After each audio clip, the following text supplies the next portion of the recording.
بسم الله الرحمن الرحيم إن الحمد لله نحمده ونستعينه ونستغفره ونستهديه ونتوب إليه ونعوذ بالله من شرور أنفسنا ومن سيئات أعمالنا من يهد الله فلا مضل له ومن يضلل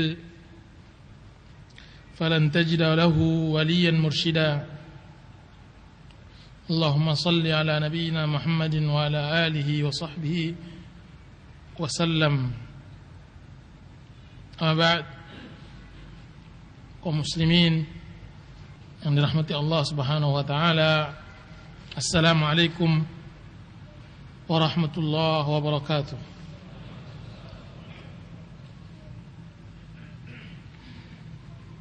Pada kesempatan kali ini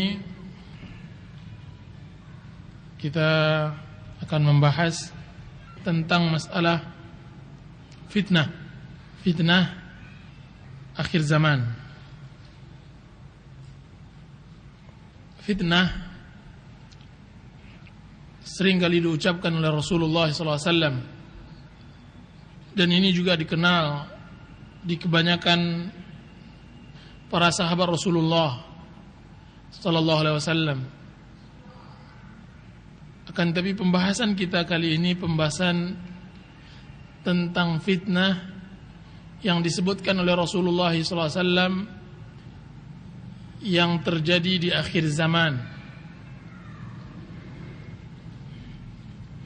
Dan fitnah secara bahasa sebagaimana yang disebutkan oleh Ibnul Athir di dalam kitab An-Nihayah, bahwa dia adalah al-imtihan wal-ibtila, adalah ujian dan cobaan.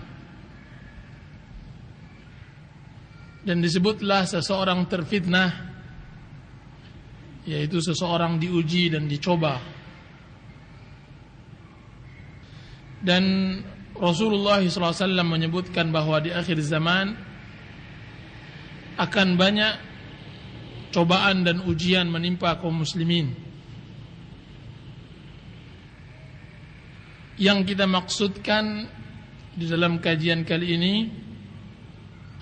adalah fitnah khusus, dan dia bukanlah fitnah umum. Rasulullah sallallahu alaihi wasallam satu hari terbangun dari tidurnya, kemudian dia mengatakan la ilaha illallah ma anzalallahu minal khazain. Berapa banyak Allah menurunkan perbendaharaan dunia. Wa ma anzalallahu minal fitan. Dan berapa banyak pada malam ini Allah menurunkan fitnah.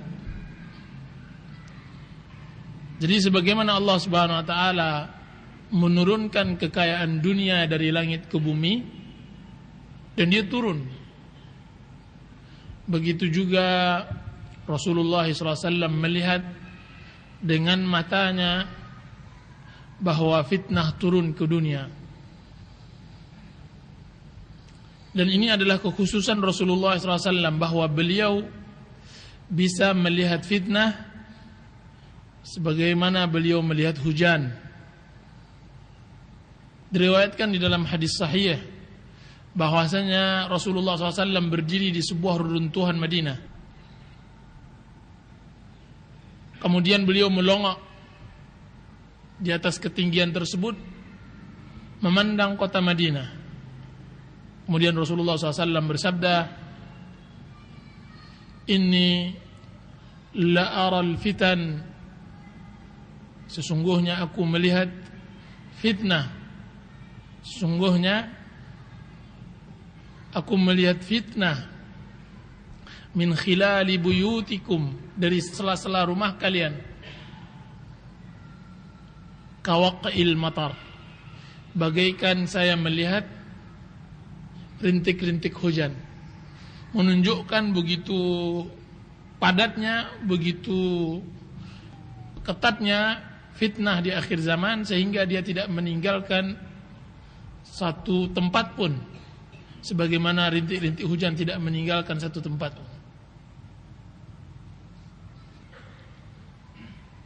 Dan fitnah selalu dimulai oleh para ulama dari hadis-hadis yang diriwayatkan oleh Hudzaifah bin Yaman radhiyallahu anhu, karena beliau adalah satu-satunya sahabat Rasulullah SAW yang memfokuskan diri beliau terhadap hadis-hadis fitnah.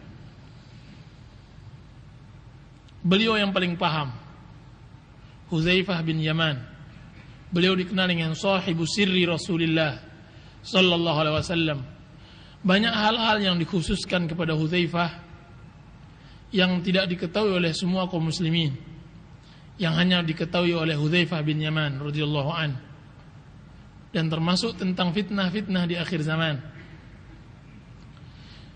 Dan perlu juga kita ketahui bahwa fitnah di akhir zaman telah dijelaskan oleh Rasulullah SAW secara detail, secara terperinci, bahwasanya Rasulullah SAW pernah mengisi daurah. Kalau seandainya disebutkan daurah yang sangat luar biasa, belum pernah saya mendengar daurah seperti itu. Bahwasanya Rasulullah SAW berdiri di mimbar setelah salat subuh. Kemudian beliau menceritakan tentang ciptaan Nabi Adam sampai hari kiamat. Bercerita sampai masuk waktu zuhur. Kemudian beliau turun. Kemudian beliau salat. Kemudian beliau naik kembali ke mimbar. Kemudian beliau melanjutkan ceritanya sampai datang waktu asar. Kemudian beliau turun. Kemudian beliau salat. Kemudian beliau naik kembali ke mimbar. Kemudian beliau melanjutkan ceritanya sampai terbenam matahari. Sampai terbenam matahari. Tidak ada makan dan tidak ada minum. Semuanya daurah tak ilmu. Disebutkan oleh Hudzaifah tentang daurah ini, maka orang yang paling banyak tahu tentang fitnah dialah orang yang paling hafal tentang daurah yang dia dengar seharian penuh bersama Rasulullah SAW. Seringkali dia melihat fitnah, yaitu Hudzaifah, dan baru dia teringat akan sabda Rasulullah SAW pada daurah tersebut karena terjadi fitnah. Jadi karena sudah lamanya sabda Rasulullah SAW diucapkan, baru teringat akan sabda Rasulullah SAW tersebut ketika kejadian tersebut terjadi. Sebagaimana seseorang melihat seseorang yang pernah dikenalnya, kemudian baru dia kenal ketika sudah melihatnya. Begitu para sahabat ketika melihat fitnah. Fitnah dia mempunyai gerbang dan pintu. Sebelum gerbang itu dibuka, maka tidak ada fitnah. Dan pintunya adalah wafatnya Umar bin Khattab radhiyallahu anhu. Sesuai dengan hadis yang diriwayatkan oleh Imam Bukhari dan Muslim dari Abdullah bin Syaqiq radhiyallahu anhu, beliau berkata, suatu hari aku duduk di dalam majlis Umar. Kemudian Umar berkata, ayyukum yahfazu hadis Rasulullah sallallahu alaihi wasallam anil fitnah. Siapa di antara kalian yang hafal hadis Rasulullah sallallahu alaihi wasallam tentang fitnah? Maka berkata Hudzaifah, saya ya Amirul Mukminin. Apa kata Umar? Innaka larajulun jari. Sesungguhnya engkau benar-benar seorang laki-laki yang berani. Ceritakanlah kepada saya. Kemudian beliau menceritakan, yaitu Hudzaifah, sesungguhnya Rasulullah SAW bersabda, fitnatul rajuli fi malihi wa ahlihi wa waladihi tukaffiruhu as-salatu was-siyamu was-sadaqah. Fitnah seseorang terhadap hartanya, terhadap keluarganya, terhadap anaknya, dan itu akan dihapus oleh salat, oleh puasa dan sedekah. Kemudian Umar berkata, la as'alu an hadhihi. Aku tidak bertanya tentang fitnah ini. Kan tetapi as'al anil fitnah allati tamuju maujal bahar. Kan tapi saya bertanya tentang fitnah yang mana bagaikan gelombang yang besar, ombak besar. Kemudian Hudzaifah berkata kepada Umar bin Khattab, waktu itu beliau menjabat khalifah, "Malaka walaha ya Amirul Mukminin." Sesungguhnya antara engkau dengan fitnah tidak ada hubungannya ya Amirul Mukminin. Inna bainaka wa bainaha baba. Sesungguhnya antaramu dengan fitnah tersebut ada pintu. Kemudian berkata Umar bin Khattab radhiyallahu anhu, "Ayuftahul babu am yuksar?" Apakah pintu dibuka atau didobrak? Maka dijawab oleh Hudzaifah, "Bal yuksar." Kan tetapi didobrak. Apa kata Umar? Menjawab jawaban Hudzaifah, "Kalau begitu niscaya tidak akan tertutup selama-lamanya." Makanya Hudzaifah ibn Yaman radhiyallahu anhu menamakan Umar sebagai quflul fitnah, sebagai gembok fitnah. Seakan-akan fitnah itu diturunkan oleh Allah Subhanahu wa taala dari langit, kemudian dimasukkan ke dalam gudang. Kemudian gudang tersebut dikunci dan tidak dibuka-buka sampai wafatnya Umar radhiyallahu anhu, sampai syahidnya. Kemudian tidak akan tertutup fitnah tersebut sampai hari kiamat. Nah, ini yang disebut fitnah khusus. Fitnah khusus, sedangkan fitnah umum yang semua bangsa dan semua umat merasakannya adalah fitnah seseorang terhadap keluarga, terhadap istri, terhadap anak. Ini fitnah umum. Dan ini semuanya akan mengena. Seseorang ketika menikah dia akan fitnah, seseorang ketika mendapatkan harta dia terfitnah. Akan tetapi ini bisa dikafarati, akan ada kafaratnya. Akan tetapi fitnah khusus tidak ada kafaratnya. Sulit untuk menyelesaikannya. Makanya Rasulullah SAW sering memberi nasihat kepada para sahabatnya ketika terjadi fitnah ini. Makanya satu hari Khalid bin Walid radhiyallahu anhu diutus oleh Umar bin Khattab untuk menaklukkan kota Basrah. Apa kata Khalid? Waktu itu saya sangat enggan dengan perintah Umar, perintah Amir, perintah Khalifah. Kemudian tiba-tiba seseorang datang kepada Khalid bin Walid. Dia mengatakan, "Ya Aba Sulaiman, sesungguhnya fitnah telah muncul." Apa kata Abu Sulaiman Khalid bin Walid? "Wa ibnul Khattab hayy." Dia mengatakan begitu. Apakah fitnah akan muncul sedangkan Ibnul Khattab masih hidup? Lah, tidak. Sesungguhnya fitnah akan terjadi setelahnya, yaitu setelah Umar bin Khattab. Wan nasu biliyan. Dan manusia waktu itu tidak mempunyai jamaah, tidak mempunyai amir.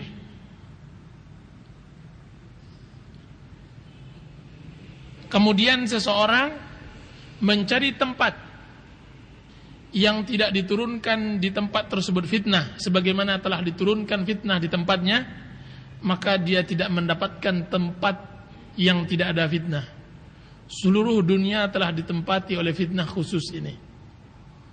Apa kata Khalid bin Walid? "Wa tilkal ayyam allati dzakara Rasulullah sallallahu alaihi wasallam baina yaday sa'ah ayyamul haraj." Pada hari-hari itulah yang mana Rasulullah SAW menyebutkan dia di akhir zaman hari-hari haraj. Hari-hari haraj yaitu hari peperangan, hari-hari pembunuhan. Apa kata Khalid bin Walid? "Fana'udzu billahi an tudrikana." Maka kami berlindung kepada Allah dan kita berlindung kepada Allah untuk memperoleh zaman tersebut. "Wa iyyakum tilkal ayyam." Dan seharusnya juga kalian berlindung untuk memperoleh hari-hari tersebut. Begitu bahayanya fitnah tersebut Rasulullah SAW, saya telah mengumpulkan beberapa hadis tentang fitnah. Beliau sering memberikan kinayah, memberikan contoh bagaimana bentuk fitnah di akhir zaman.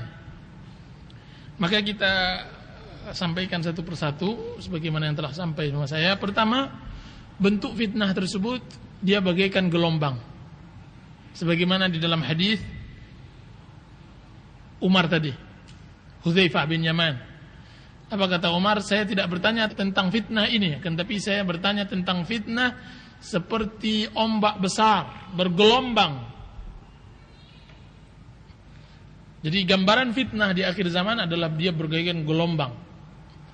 Kalau boleh kita katakan sekarang istilah modern sekarang atau istilah yang lagi terkenal, gelombang tsunami. Dan sifat-sifat gelombang antum tahu? Yang pertama, dia tidak membedakan siapa saja, semuanya kena. Semuanya kena. Dan gelombang membawa semuanya, yang baik, yang buruk, dan semacamnya. Dan yang kedua, gelombang awalnya besar, gelombang yang kedua mengecil, gelombang yang ketiga lebih kecil, dan begitu seterusnya. Menunjukkan fitnah di akhir zaman, jika seandainya dia datang, awalnya menggemparkan, awalnya mengerikan. Kan tapi jika seandainya seorang muslim bisa bersabar pada awal tersebut, maka untuk gelombang kedua dan ketiga lebih mudah baginya. Dan fitnah akhir zaman di dalam gelombang ini, ketika selesai gelombang yang pertama besar, kemudian mengecil, datang lagi apa? Gelombang baru besar lagi. Sampai begitu sampai akhir zaman. Fitnah-fitnah di akhir zaman sekarang ini memang sangat luar biasa. Membesar, kemudian karena bosan orang kemudian mengecil. Sudah itu berubah lagi fitnah model lain. Kemudian membesar, awal-awalnya kali luar biasa besarnya, kemudian mengecil karena orang dah bosan dan semacamnya, mengecil, kemudian membesar dan begitu seterusnya. Apa kata Syekh Masyhur hafizahullah taala? Beliau mengatakan pada abad ke-19, beliau mengatakan dahulu banyaknya muncul kelompok-kelompok. Beliau mengatakan seperti komunis, seperti ajaran ateis dan semacamnya, sekular dan berkembang dan luar biasa. Hampir semua pemuda terfitnah untuk mengikuti ajaran salah satu ini. Kemudian dia mengecil dengan runtuhnya ajaran tersebut. Dan ini disebut dengan fitnah syubhat. Nah, abad 20 sekarang ini muncul lagi fitnah yang berbeda dengan fitnah syubhat, sekalipun tetap ada. Yang sangat luar biasa sekarang adalah fitnah syahwat. Luar biasa gelombangnya. Kemudian nanti mengecil, terus datang fitnah yang sangat luar biasa yang banyak lagi. Itu yang besar-besar, belum yang kecil-kecil lagi. Di dalam masalah dunia fitnah, dunia hiburan, lihat.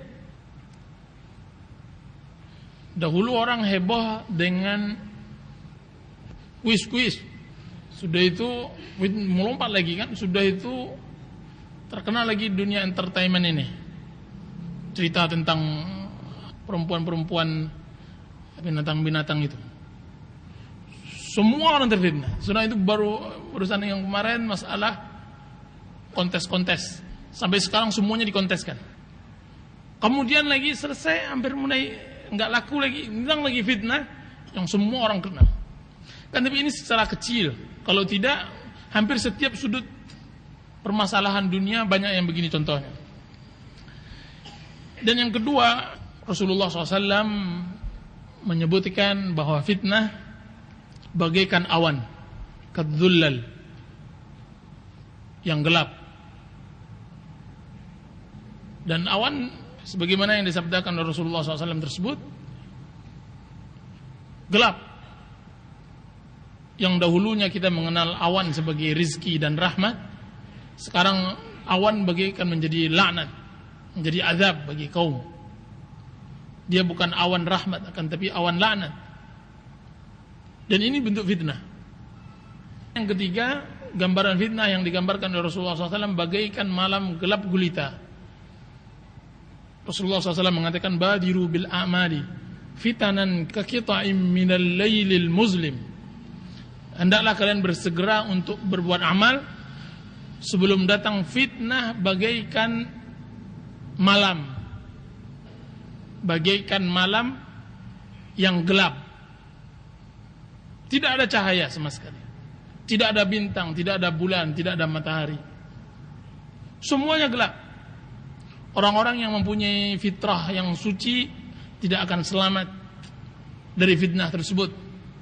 Apalagi yang memang fitrahnya sudah tidak lurus. Sebagaimana orang yang mempunyai mata yang jernih, yang bisa melihat, tidak ada manfaatnya ketika dia berjalan di tengah malam. Anda bisa melihat sekarang ketika Anda lewat di tengah malam bisa jalan? Tidak, butuh ada penerangan lagi, yaitu Al-Quran dan Sunnah Rasulullah SAW. Jadi Rasulullah SAW menggambarkan fitnah bagaikan malam yang gelap gulita. Dan Rasulullah SAW juga menggambarkan fitnah yang berikutnya, yang keempat,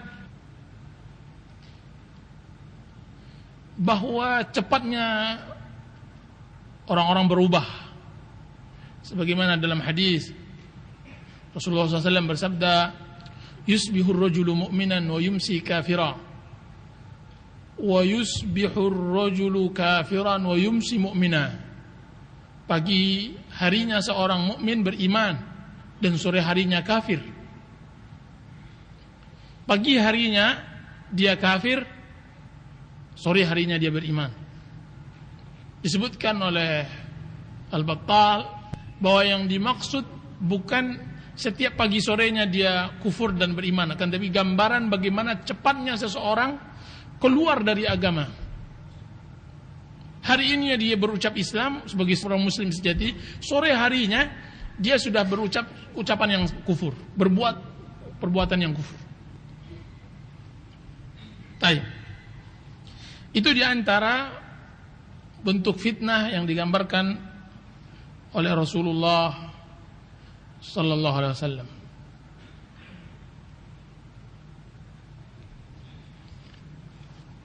Dan poin ini kita tutup dengan hadis yang cukup panjang yang diriwayatkan oleh Imam Muslim dari Abdullah bin Umar radhiyallahu anhu. Yang meriwayatkannya adalah Abdurrahman bin Abdurrabbil Ka'bah. Apa kata Abdurrahman? Satu hari aku duduk bersama Abdullah bin Umar di bawah Ka'bah, di bawah lindungan Ka'bah, sedangkan dia sedang bercerita kepada manusia. Apa kata Abdullah bin Umar? Satu hari kami bersama Rasulullah. Jadi dia bercerita, Abdullah bin Umar bercerita kepada orang-orang yang di sekelilingnya.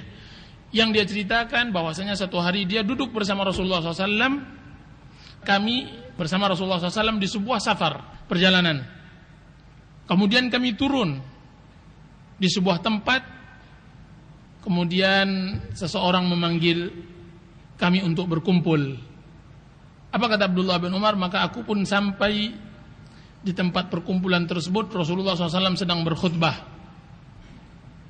Apa dalam isi khutbah Rasulullah SAW? Ayyuhan nas, wahai sekalian manusia, innahu lam yakun syai'un qabli illa kana haqqan 'ala Allah ay yadulla 'ibadahu fihi 'ala ma ya'lamuhu khairan lahum wa yunzirahum ma ya'lamuhu syarran lahum.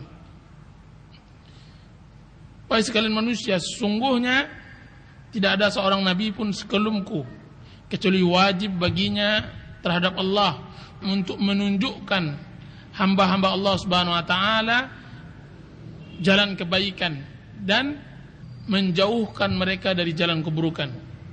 Ketahuilah sesungguhnya kebaikan umat ini ada pada awalnya, dan sesungguhnya akhir umat ini akan ditimpakan bala dan fitnah. Jadi yang mendapatkan kedamaian, ketentraman adalah awal umat Rasulullah SAW. Sedangkan umat di akhir zaman mereka akan ditimpakan bala dan musibah.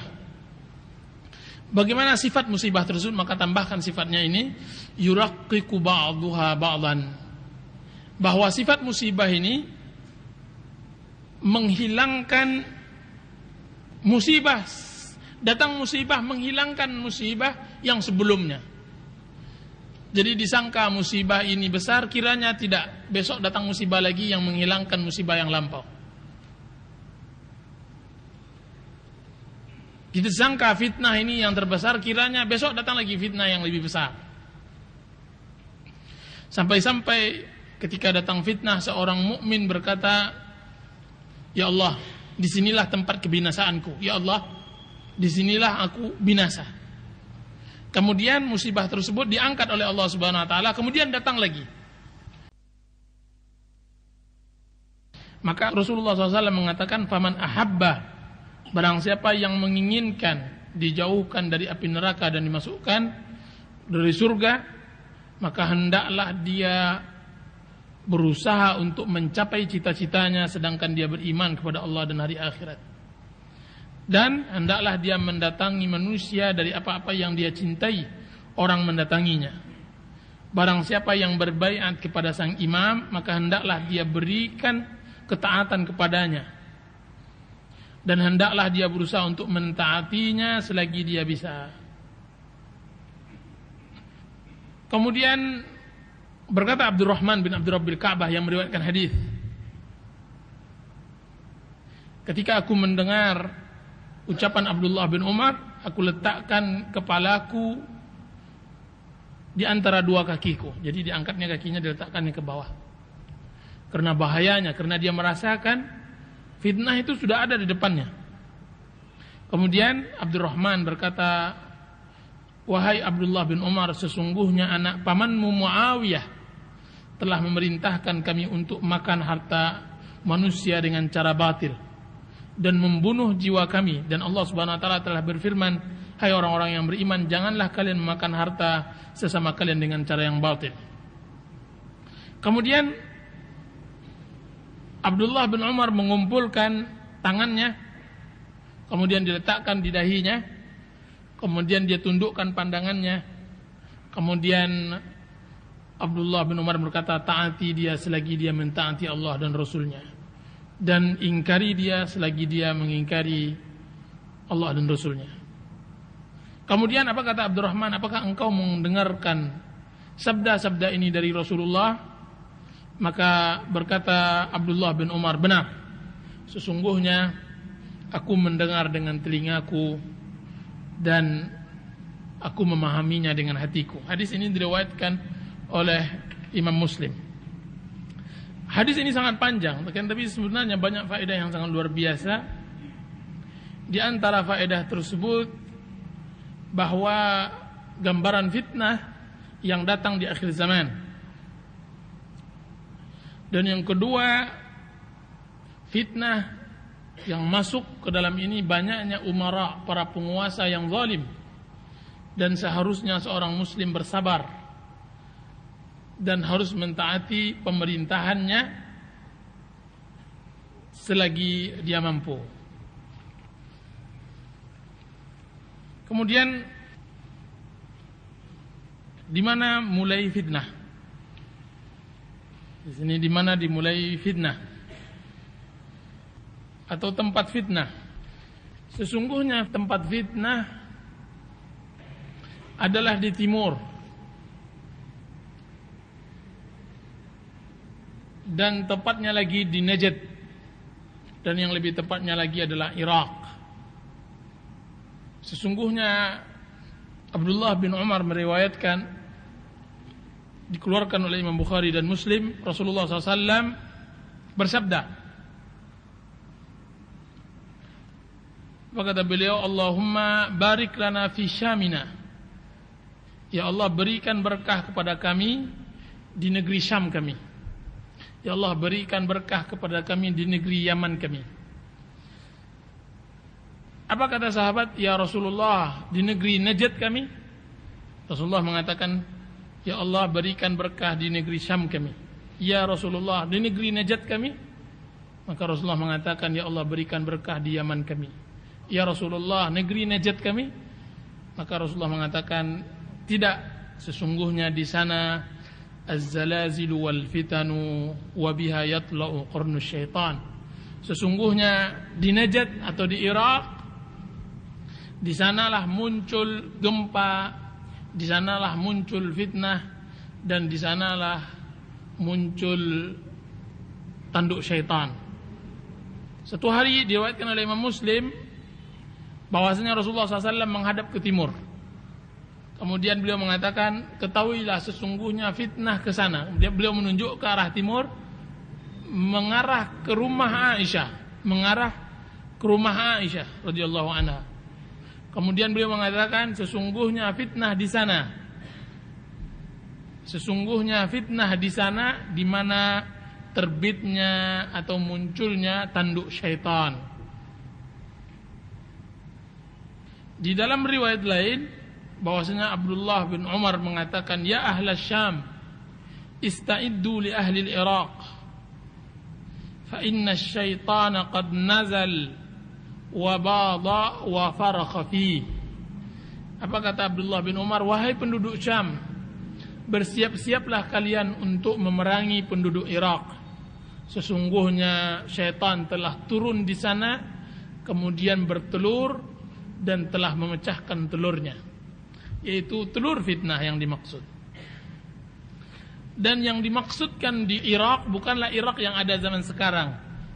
Yang ada di zaman sekarang ini adalah bagian dari Irak yang dimaksudkan oleh Rasulullah SAW. Dan Irak yang dimaksudkan oleh Rasulullah SAW, negerinya adalah semua wilayah timur, termasuk India, termasuk Rusia, dan termasuk Iran, dan termasuk Irak yang ada sekarang. Dan di sanalah muncul fitnah-fitnah di akhir zaman. Disebutkan oleh pengarang kitab Asratus Sa'ah, Dr. Yusuf Al-Wabil, karena di sanalah munculnya Khawarij, munculnya Mu'tazilah, munculnya Murji'ah, hampir semua munculnya Syiah, Batiniyah, Ismailiyah, dan yang lainnya. Semua firqah nyaris muncul di timur, di Irak. Dan di sanalah perang Siffin, dan di sanalah perang Jamal. Di sana terbunuhnya Husain dan yang lainnya. Bahkan di sana akan munculnya Dajjal dan keluarnya Ya'juj wa Ma'juj. Dan di sanalah munculnya ajaran Buddha, Konghucu, ajaran Hindu. Dan di sanalah muncul Ahmadiyah, Bahaiyah, Babiyah, dan semua firqah-firqah dan kesesatan di sana muncul.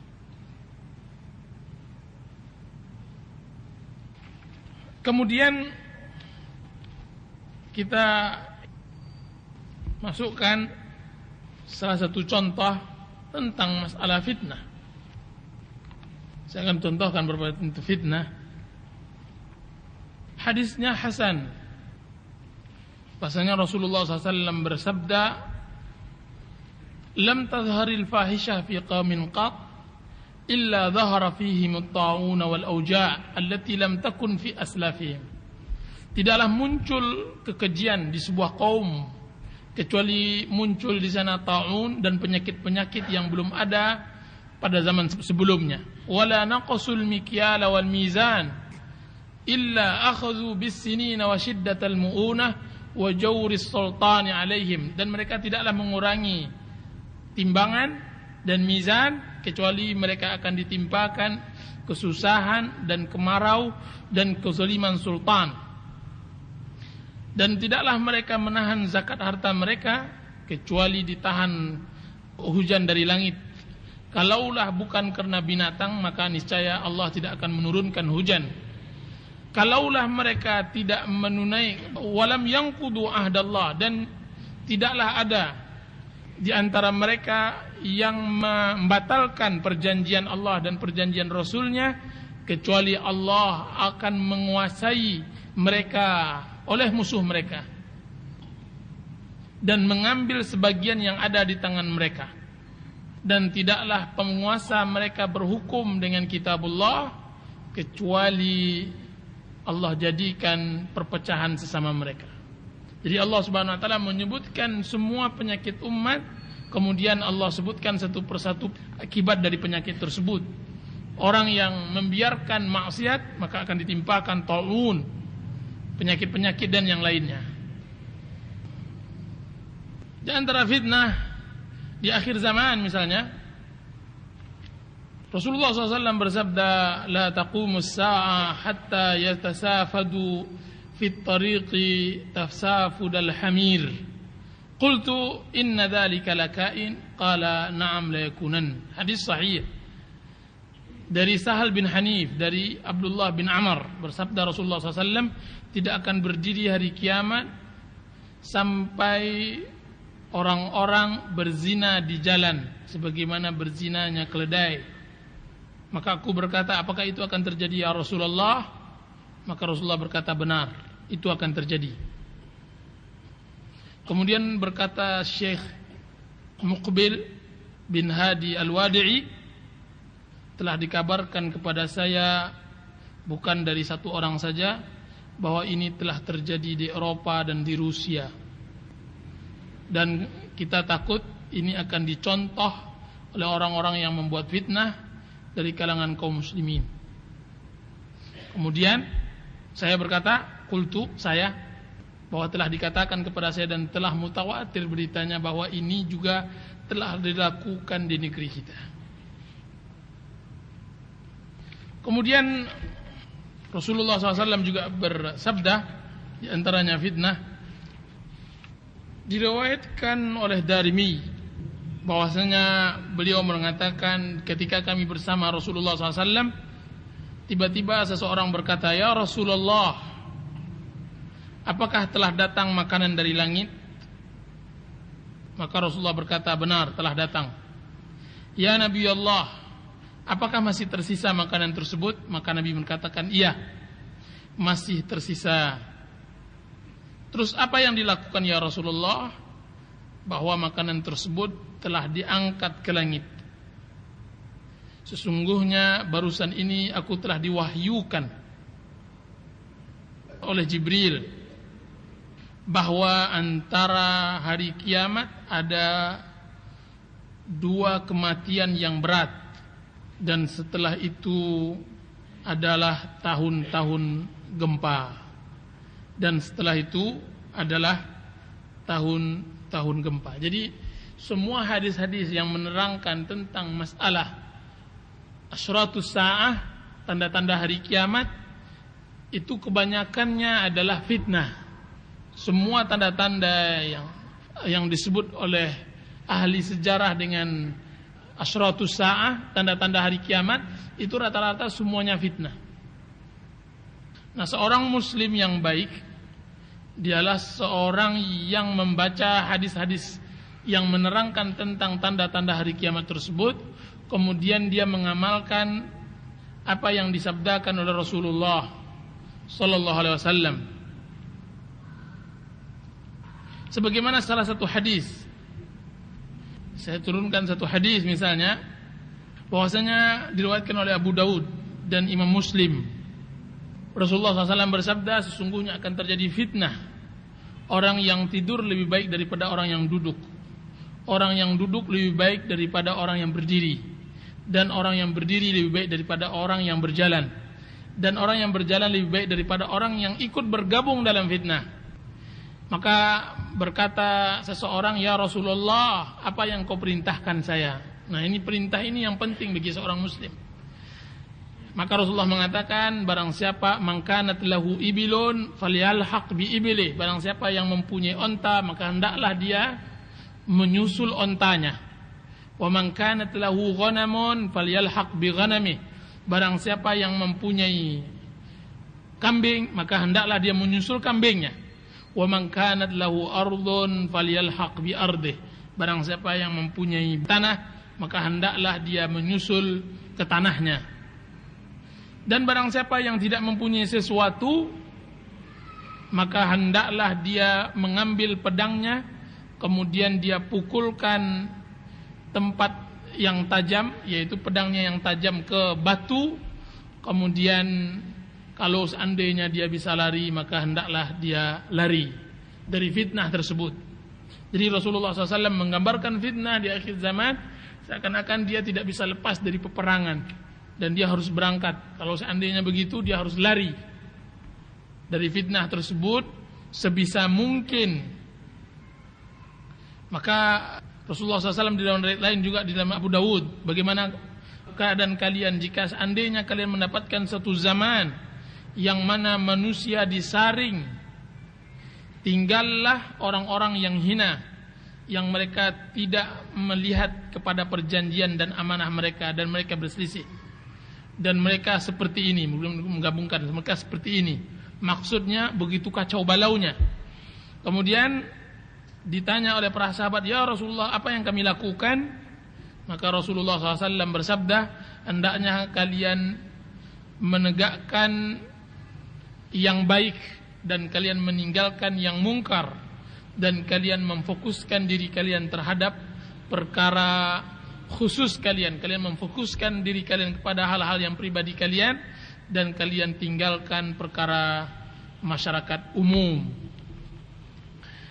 Ini beberapa contoh yang mungkin tidak cukup kita terangkan dalam waktu yang singkat seperti ini. Kemudian yang terpenting dari ini semua, bagaimana sikap seorang muslim dalam menghadapi fitnah. Dalam menghadapi fitnah, pertama seorang muslim hendaknya berdoa selalu kepada Allah Subhanahu wa taala agar dijauhi fitnah. Dan Rasulullah SAW berdoa di setiap penghujung salatnya dengan doa, Allahumma inni a'udzubika min adzabil qabri wa adzabin nar, wa a'udzubika min fitnatil mahya wal mamat, wa a'udzubika min fitnati al-masihid dajjal. Berdoa kepada Allah Subhanahu wa taala agar dijauhkan dari fitnah. Ya muqallibal qulub, tsabbit qalbi ala dinik. Ya musarrifal qulub, sarrif qalbi li ta'atik. Dan doa-doa yang semisalnya agar kita dijauhkan oleh Allah Subhanahu wa taala dari fitnah. Dan yang kedua, hendaklah kita sebagai seorang muslim mempunyai iman yang kuat dan tauhid yang sahih di dalam menghadapi fitnah. Karena satu-satunya penghalang seseorang dari terjerumusnya dia dari fitnah adalah ketajaman imannya dan kepekaan pandangannya. Karena arti sebenarnya fitnah adalah seseorang tidak melihat sesuatu sesuai dengan hakikatnya. Arti sebenarnya fitnah, seseorang tidak melihat sesuatu sesuai dengan hakikatnya. Banyak orang di akhir zaman tidak bisa melihat sesuatu sesuai dengan hakikatnya. Yang hanya bisa melihat sesuatu dengan hakikatnya adalah seorang mukmin sejati yang beriman kepada Allah Subhanahu wa taala dengan sebenar-benar iman, kemudian ditopang dengan ilmu syariat. Dia yang bisa melihat sesuatu dengan hakikatnya. Salah satu contoh tentang masalah Dajjal, induknya fitnah, bahwasanya Rasulullah SAW mengatakan bahwa di keningnya tertulis kalimat kafara, kafir, dibaca oleh setiap mukmin yang bisa membaca maupun tidak. Kenapa seorang mukmin yang tidak bisa membaca bisa membacanya? Karena ketajaman hatinya, ketajaman imannya. Lihat bagaimana orang kafir yang sekalipun dia bisa membaca tidak bisa membacanya, karena dia terfitnah, karena dia menilai sesuatu tidak sesuai dengan hakikatnya. Dan yang ketiga, hendaknya seorang muslim agar terjauhi dari fitnah, dia berpegang teguh dengan sunnah Rasulullah SAW. Berpegang teguh dengan sunnah berarti secara tak langsung dia sudah berpegang teguh dengan Al-Quran. Makanya tidak cukup dengan berpegang teguh dengan Al-Quran, harus berpegang teguh selain dari Al-Quran, harus dengan sunnah Rasulullah SAW sesuai dengan pemahaman para sahabat Rasulullah SAW. Dan kita tahu bahwasanya fitnah Dajjal di akhir zaman, yang bisa terlepas dari fitnah Dajjal adalah orang yang mengetahui ciri-ciri Dajjal dari sabda Rasulullah SAW. Sebagaimana seorang mukmin yang berada di Madinah, dia terlepas dari fitnah Dajjal ketika dia keluar bertemu dengan Dajjal di Sabkhah Madinah. kemudian dia mengetahui ciri-ciri tersebut dari sabda Rasulullah sallallahu alaihi wasallam. Dan yang berikutnya, berpegang teguh dengan para ulama. Sungguhnya ulama adalah pewaris para nabi, dan merekalah yang bisa menerapkan apa yang diinginkan oleh Allah dan Rasulnya. Dan jika seandainya kita memahami Al-Quran dan Sunnah sesuai dengan pemahaman kita, tidak bertopang kepada para ulama, maka sesat kita, terutama tentang masalah fitnah. Dan berpegang teguh dengan ulama adalah satu-satunya jalan keselamatan, dan yang kita maksud dengan ulama adalah ulama Ahlus Sunnah wal Jamaah. Kemudian kalau tidak, banyak sekali sebab-sebab untuk menghalangi fitnah, tapi yang terakhir, yang terpenting adalah berusaha untuk beramal saleh selagi ada waktu. Dan Rasulullah SAW bersabda di dalam hadis yang diriwayatkan oleh Zainab binti Jahsh radhiyallahu anha, satu hari Rasulullah SAW terkejut dari tidurnya. Kemudian beliau mengatakan hadis yang saya bacakan tadi, bahwa berapa banyak Allah menurunkan perbendaharaan bumi, berapa banyak Allah menurunkan fitnah, dan siapa yang akan membangunkan wanita-wanita yang mempunyai kamar, maksudnya istri-istrinya, untuk sholat. Jadi Rasulullah SAW mengharapkan jika seandainya terjadi fitnah nantinya, istri-istrinya memperbanyak sholat, memperbanyak ibadah, karena akan datang suatu zaman seseorang tidak bisa beribadah karena banyaknya fitnah yang dia hadapi. Karena banyaknya fitnah yang dia hadapi. Makanya Rasulullah SAW bersabda dalam hadis yang saya bacakan tadi, badiru bil a'mal as-salihah, bersegeralah kalian untuk beramal salihah, fitanan kakita'im minal lailil muzlim, sebelum datang fitnah bagaikan potongan-potongan malam yang gelap. Bahkan Rasulullah SAW mengatakan, al-ibadah fil haraj kahijratin ilai, sesungguhnya ibadah pada masa fitnah bagaikan pahalanya bagaikan orang yang berhijrah bertemu denganku. Sebenarnya masih banyak yang tertinggal tentang masalah fitnah, dan apa yang saya sampaikan kepada antum semua adalah ringkasan dari kajian yang kita dengar dahulunya di Surabaya, kan, tapi masih banyak hal-hal yang tertinggal oleh kita, dan saya hanya mentalkinkan, saya hanya membacakan dan tidak mensyarah, saya hanya menukilkan apa yang saya dengar. Kalau tidak, sesungguhnya pembahasan tentang fitnah sangat luar biasa dan sangat panjang. Wassallallahu ala nabiyyina Muhammadin wa ala alihi wa sahbihi wasallam. Wassalamualaikum warahmatullahi wabarakatuh. Kita buka pertanyaan, jika seandainya ada pertanyaan. Allah Ta'ala, silakan. Di dalam hadis yang kita bacakan tadi, jadi saya kaitkan tentang masalah fitnah akhir zaman. Rasulullah SAW sangat memerintahkan di akhir zaman seperti sekarang ini, seseorang harus benar-benar pandai memilih teman. Dan ini perintah Rasulullah SAW khusus di akhir zaman. Hendaknya seseorang, sebagaimana yang disebutkan oleh Hudzaifah, sedangkan saya pada hari ini sesungguhnya saya tidaklah memilih kawan kecuali si fulan dan si fulan. Si fulan dan si fulan. Itu pada zaman Hudzaifah, hanya baru berapa tahun setelah wafatnya Rasulullah. Beliau sudah mulai memfokuskan diri dan mengasingkan diri dari banyak orang fitnah.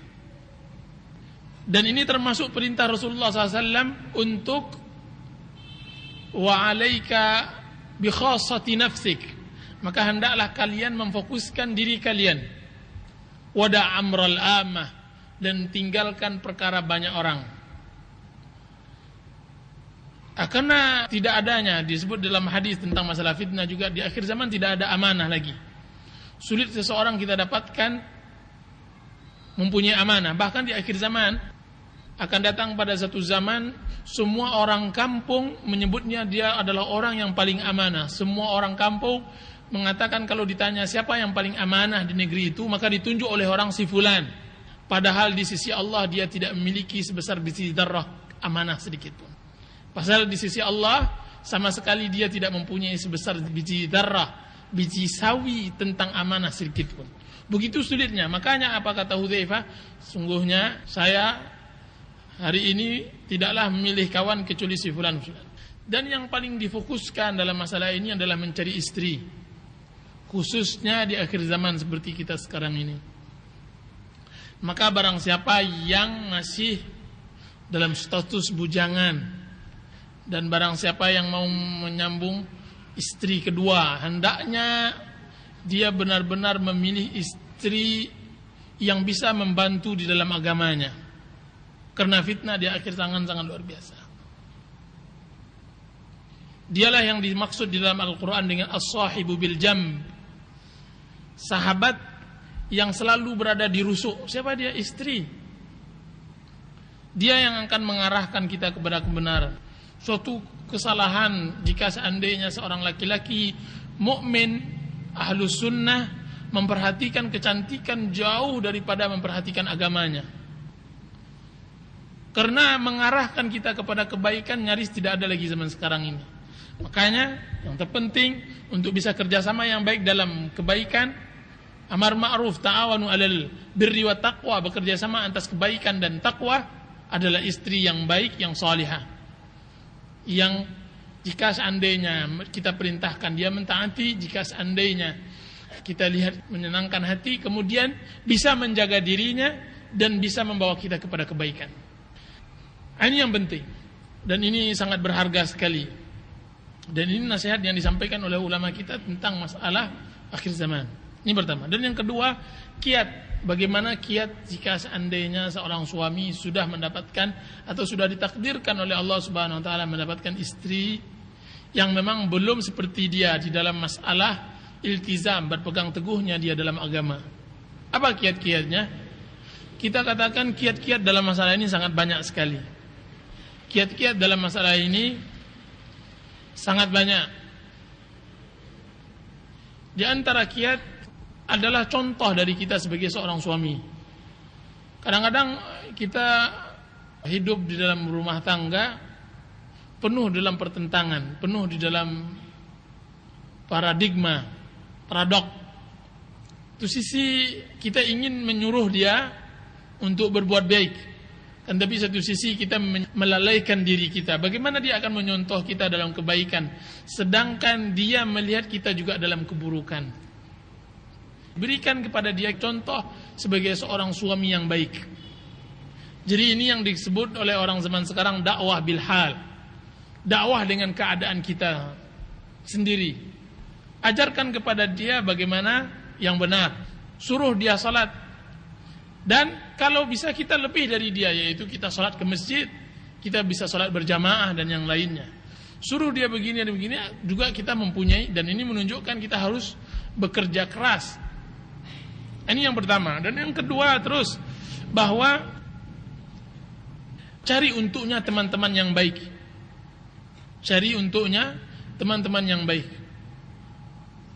Kalau seandainya antum mengajarkan istri, misalnya Anda mengajarkan istri seharian penuh, kemudian membiarkan selama 6 hari bergaul dengan orang-orang yang rusak, maka tidak ada faedahnya yang Anda ajarkan seharian penuh tersebut. Tidak ada faedahnya.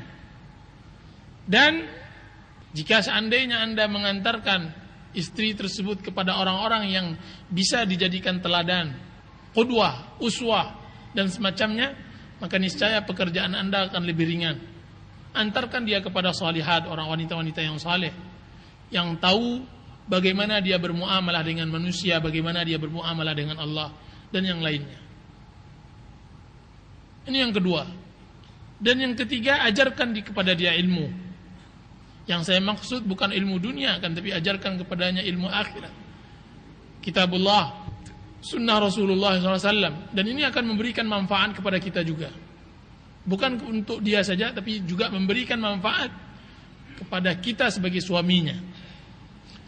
Dan saya rasa banyak hal yang harus diajarkan. Dan yang keempat, seharusnya kita harus mengetahui betul tabiat dan sifat wanita. Wanita tidak bisa dikasari. Wanita tidak harus sehari langsung baik. Tidak, dia butuh waktu. Dia bengkok, sebagaimana bengkoknya tulang rusuk. Jika seandainya dikeraskan maka akan patah. Jika seandainya akan dibiarkan maka dia akan tetap bengkok. Makanya butuh waktu di dalam meluruskan kebengkokannya, sifatnya dan yang lainnya. Jadi kita sebutkan butuh banyak hal di dalam memperbaiki diri agar dia lebih baik. Kan tapi apa yang kita telah sebutkan mudah-mudahan ada manfaatnya. Wallahu taala alam.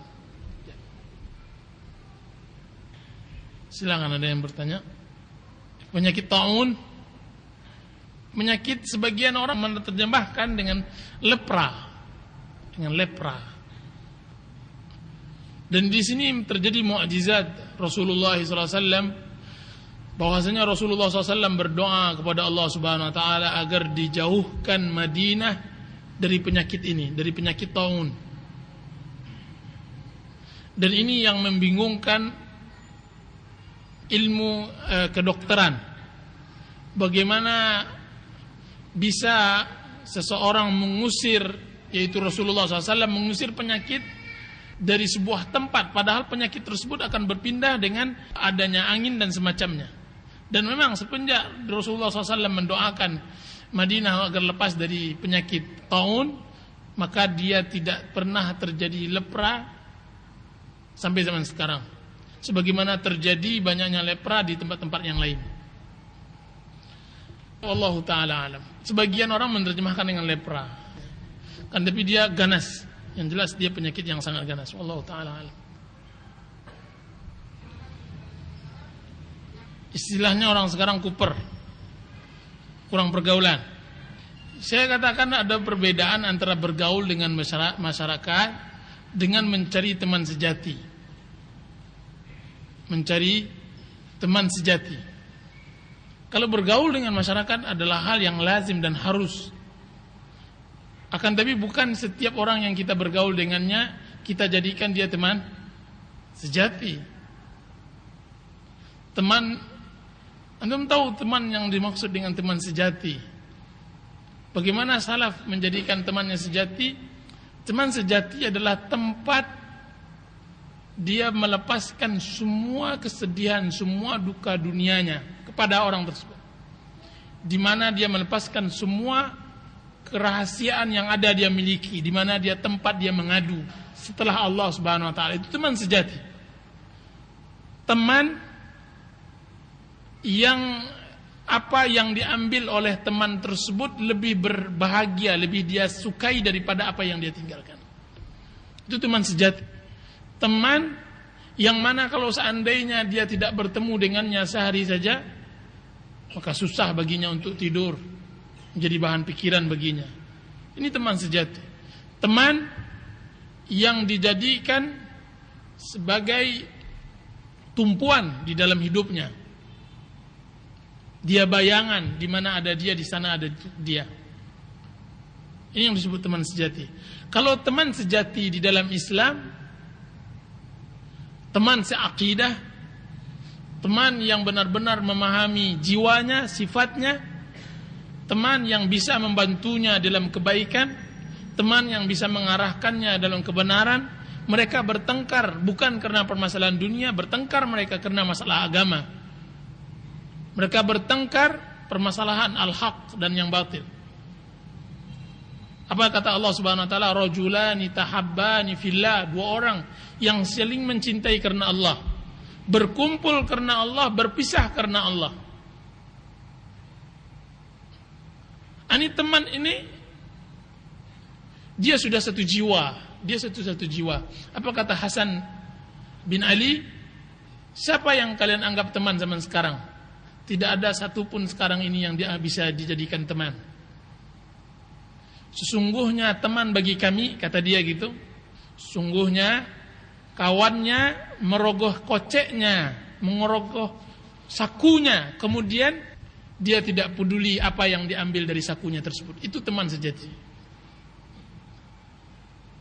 Diambil oleh teman sejatinya tersebut, dimasukkannya ke saku, diambilnya dompet, terus diambilnya uang sebanyak itu, sama sekali tidak ada sedikit pun hati. Itu teman sejati. Apa yang dia ambil lebih bahagia daripada apa yang dia tinggalkan. Dan ini jelas. Bisa-bisa kita tidak mendapatkan teman seperti itu seumur hidup. Bisa-bisa kita temui hanya setelah berapa tahun baru kita dapatkan dia teman seperti itu. Itu yang disebut rajulan, dia yang disebut khalil, kekasih. Apa kata Rasulullah SAW? Kalau seandainya saya boleh menjadikan seseorang itu sebagai teman sejati, niscaya saya akan jadikan Abu Bakar sebagai teman sejati.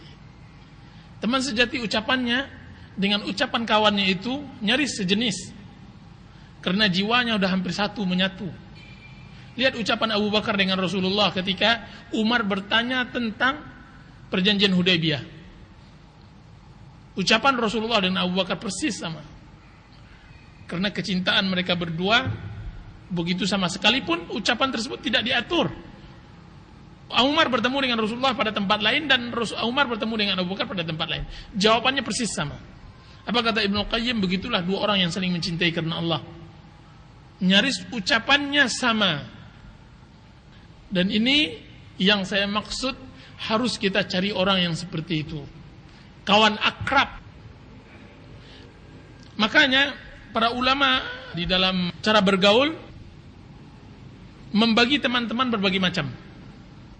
Dia bagikan sebuah lingkaran besar, ada tulisan di luar, ada di dalam. Di dalam lingkaran yang besar itu ada lagi lingkaran, dan di dalam lingkaran itu ada lagi lingkaran. Yang di luar adalah orang kufar, tidak diperbolehkan menjadikan dia teman. Teman yang maksud teman biasa. Dan di dalam lingkaran tersebut adalah semua kaum muslimin, harus dijadikan sebagai kawan untuk bergaul. Akan tapi mereka bukanlah yang spesial. Ada lagi yang spesial yang masuk di dalamnya. Dia adalah teman karena dia seakidah, bukan hanya sebatas muslim, dia seakidah. Dan dia satu kerja. Spesial. Jelas tidak sama orang yang satu akidah, satu kerja, satu usaha dengan orang muslim lainnya. Berbeda cara penanganannya. Dan ada yang lagi titik yang paling kecil adalah teman benar-benar sejati. Nah, teman ini lebih khusus, bermuamalah dengannya lebih khusus lagi. Nah, seorang muslim tetap bergaul dengan sesama masyarakat muslim, dan harus baginya untuk bergaul. Tidak boleh seseorang mementingkan dirinya sendiri. Tidak boleh seseorang hanya bergaul dengan sesama mereka, kan tapi hendaklah dia menyebarkan kebenaran dimanapun. Kan tapi di dalam bergaul dia harus memisah-misahkan. Makanya Rasulullah SAW mengatakan al-arwahu junudun mujannadah. Jiwa itu bagaikan tentara yang berbaris. Fama ta'arafa fiha ya'talaf wa ma tanakara fiha ikhtalaf. Jiwa-jiwa yang sudah saling mengenal, maka dia saling mengasyikkan. Asyik cerita dengannya. Sedangkan jiwa-jiwa yang tidak saling mengenal, enggak bisa cerita. Dia bersih, enggak ada permusuhan antara kita dengannya. Tidak ada dendam dan tidak ada apa-apa. Akan tapi 5 menit saja duduk dengannya sama dengan 5 jam. Permasalahannya apa? Tidak satu jiwa. Itu kata orang, saya tidak sejiwa dengannya, saya nggak bisa bergaul dengannya. Maka carilah orang yang bisa Anda bergaul dengannya, kemudian yang bisa menyelamatkan agama Anda. Ini yang disebut teman khusus. Jadi teman khusus, teman lain. Tidak semua kita harus memberikan semua rahasia kita kepada semua orang. Hanya orang-orang khusus. Bisa saja orang tersebut ada pada waktu-waktu tertentu, bisa saja dia belum ada sampai sekarang. Makanya kata Hudzaifah, tapi sekarang saya melakukan berteman dengan si fulan yang dia maksud teman akrab. Tapi bergaul dengan kaum muslimin tidak benarkan kita kurang pergaulan dengan kaum muslimin. Harus kurang pergaulan. Ya, wallahu ta'ala a'lam. Ya, silakan. Ya, pada hakikatnya jual beli muamalah hukum asalnya mubah, boleh, baik dengan orang kafir maupun dengan orang muslim. Akan tetapi bagaimanapun seorang muslim jauh lebih baik daripada orang kufar, termasuk dalam jual beli. Jika seandainya yang ada di muslim itu sama dengan yang di dalam orang kafir, kan tapi tidak masalah juga kalau seandainya kita dahulukan orang kafir, jika seandainya orang kafir mempunyai kelebihan daripada orang muslim. Yang banyak kendala di dalam masalah jual beli di tempat muslim yang namanya Abdullah, mahalnya setengah mati. Sudah itu pemarah lagi. Beli kain, bang beli kain. Berapa meter nih? 10 meter. Tentu kita tanya, ini luntur atau enggak bang? Maaf, kalau luntur enggak luntur tanya sama perusahaan, saya penjualnya. Dia bilang begitu sama orang kafir, belanja 500 rupiah dia bersyukur. Ada yang begitu, terima kasih. Coba lihat bagi Sofan. Nah ini yang mana seorang muslim, dia muslim tapi muamalahnya belum lagi muslim. Mestinya seorang muslim dia bermuamalah muslim.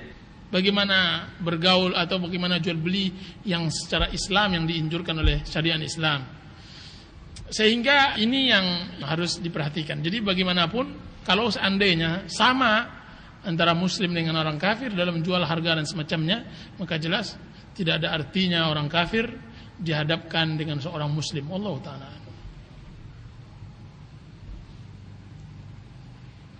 Fitnah, Al-Quran mengatakan fitnah lebih besar daripada pembunuhan. Di fitnah maksudnya dibuat-buat cerita buruk terhadapnya. Kalau tidak dia kembali kepada hukum asal, yaitu seseorang itu disebutkan terhadapnya sesuatu yang bukan pada hakikatnya. Dia baik, sudah itu disebut buruk. Jadi kita katakan hukum asal fitnah, bahwa kata-kata fitnah asalnya di samping bermakna ujian dan cobaan, dia juga bermakna pandangan kita kepada sesuatu yang bukan sesuai dengan hakikatnya. Itu disebut fitnah. Nah kalau kita kata difitnah, si fulan difitnah, yaitu seseorang tersebut dituduh yang bukan dia yang melakukannya. Nah makanya fitnah yang seperti itu tidak dibenarkan, dan ini bukan yang dimaksud dengan kajian kita sekarang ini. Fitnah yang lebih besar dari pembunuhan adalah fitnah adalah tuduhan orang Quraisy terhadap kaum muslimin yang tidak benar. Yaitu waktu itu orang Quraisy menyatakan bahwa kaum muslimin menghalalkan bulan-bulan haram. Dan itu fitnah. Makanya Allah mengatakan al-fitnatu asyaddu minal qatl. Fitnah yang kalian tuduhkan wahai kaum Quraisy lebih besar dosanya daripada pembunuhan yang dilakukan oleh seorang muslim. Jadi waktu itu ada seorang muslim yang membunuh orang kafir, dan orang Quraisy sudah sepakat pembunuhan pada bulan haram, tidak dibenarkan. Maka mereka memfitnah kaum muslimin. Makanya turun ayat al-fitnah asyaddu minal qatl karena permasalahan tersebut. Ya, wallahu taala a'lam. Ya, kita cukupkan sampai di sini kajian. Wassallallahu ala nabiyyina Muhammadin wa ala alihi wa sahbihi wasallam. Assalamualaikum warahmatullahi wabarakatuh.